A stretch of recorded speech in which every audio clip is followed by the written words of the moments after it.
छोट बेलू मो बो मते सबू कथा शिखई गुरुजन मान को देखिले मथा नुआई प्रणाम करू मंदिर गले दुई हाथ ऊपर को टेकी जय जगन्नाथ कहबू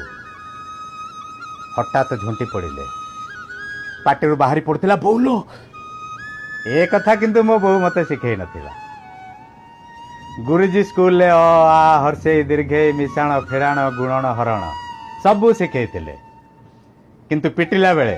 हठात पार्टी बाहरी पड़ता बोलो बोलो बोलो बोलो बोलो मरीगली मरीगली ए कथा किंतु गुरुजी शिखई नथिले।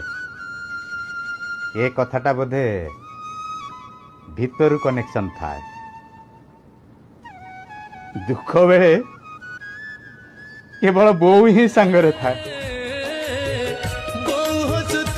हसे सारा परिवार बो नथिबा घर जे लागे सात पर